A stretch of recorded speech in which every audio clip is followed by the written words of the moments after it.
Egerton University for this National Research Festival that is being co-hosted by National Research Fund, Egerton University and the County of Nakuru. This year is very unique due to the fact that we have come to the oldest institution of higher learning that is well known for agricultural science.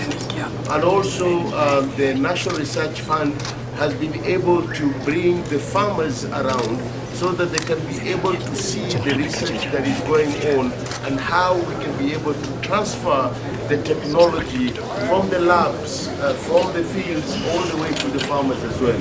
The goal is really to bridge the gap of food insecurity in this country. We are looking at food production, food safety, food security and food sovereignty. And also we'll be discussing about how we can enhance the nutritional value of our food. At the same time, we have exhibitors here that have been able to showcase their innovations, their research, and how they have been able to be commercialized. So as a State Department, I'm joined with my colleagues from other State Departments really to profile the importance of science, research and innovation and how it has been able to contribute in the sector of agriculture. And this is the spirit of better, if you like, the bottom-up economic transformative agenda. We are also looking at the Vision 2030 and we also would like to contribute into the Agenda 2063 of the African Union. And of course, by extension, looking at the global perspective of the SDGs. We would like to be more competitive. We are addressing challenges and we are offering solutions to some of the areas, like for example, the ASAL areas. We are bringing different type of animals at the same time to have a multidisciplinary, multi-institutional. We have various universities here, research institutions, and we are urging the collaboration, cooperation, and building synergies in addressing the challenges of the society. So it's very important as well, we are doing the socialization of science. The science that you're going to see here is how it has impact in the society. We are also discussing on the science communication so that we can be able to demystify the misconception of the science. The science should be able to be well understood by the society out there. And this is exactly where we're here for the next 4-5 days here at Egerton University, and we're happy that you're all around. Iko maswali? 47. So how is this 5-day research festival going to help the small-scale farmers who form the 70% producers of food production here in Kenya adapt to climate change? Right, thank you very much. Good question. I mean, that's why you'll see that we have exhibitors here that have shown their products, but at the same time, we have some little demonstration plots that the farmers who have come for this festival will be able to look exactly how they can be able to use climate smart agriculture practices, how they can be more effective and efficient in terms of utilization of resources, so that we can maximize productivity by having very little input, by having more of this efficiency. So in that way, the farmers are going to leave out of this place with more knowledge, so to speak. This is one. Secondly, there are farmers that are very successful. They are also around. These farmers will be able to explain to their colleagues some of the good practices that they have done on their farms. And I want to believe after the festival, the conversation will still continue and they will be visiting each other as well, so that they can learn lessons and enhance the small-scale farming in this country.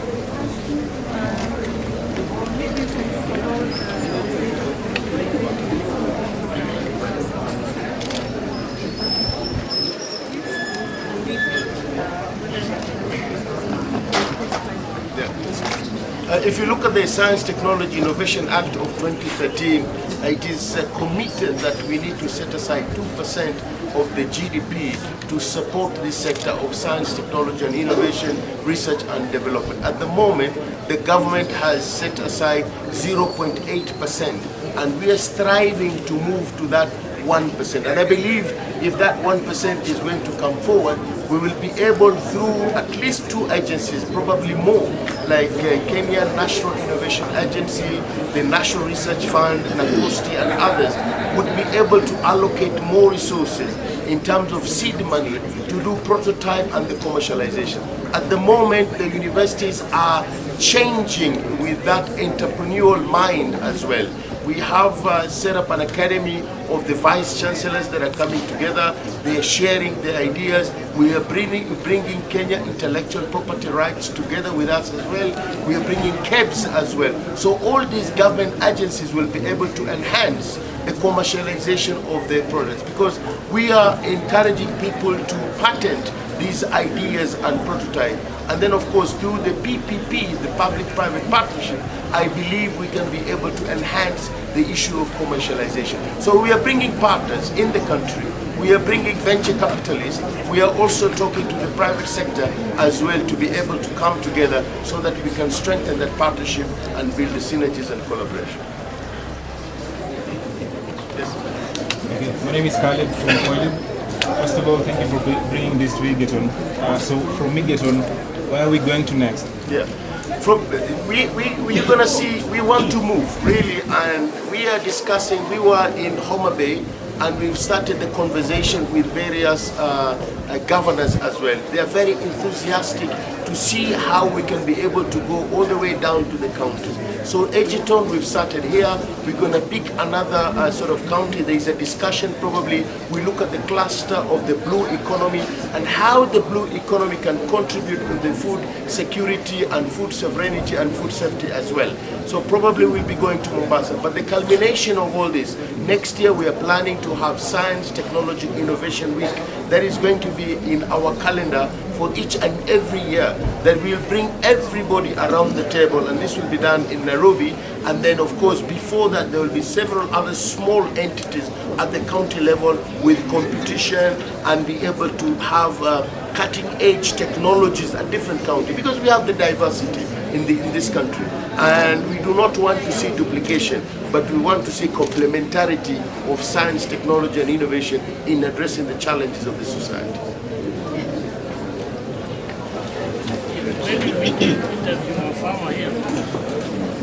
My name is Dr. Thank you.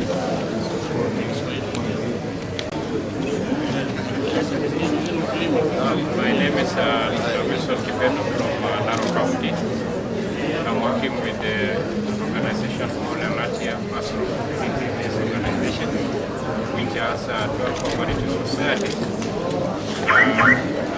working on different value chains: health value chain, meat value chain, leather value chain, and of late we are doing a training supported by NRF. We started using a book and we shifted that to the AI program supported by the NRF and CALO. So we are also very happy with our farmers, especially in Narok County, and I think this is something which has to be implemented as a case study in other counties, because having these 12 clusters, it means it will help sustainability and monitoring, especially when you have dynamics. Because what is taking us back is group dynamics. The group dynamics has its own narratives, and we want to change that. And from this stance of using a group for breeding to a technology, new technology RT, which was supported by also NRF and Life to Africa.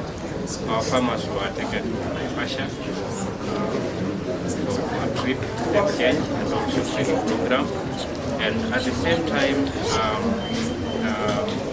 NRF supported our farmers to have motorbikes, which we are using for the AI program, because sometimes our routes are not passable.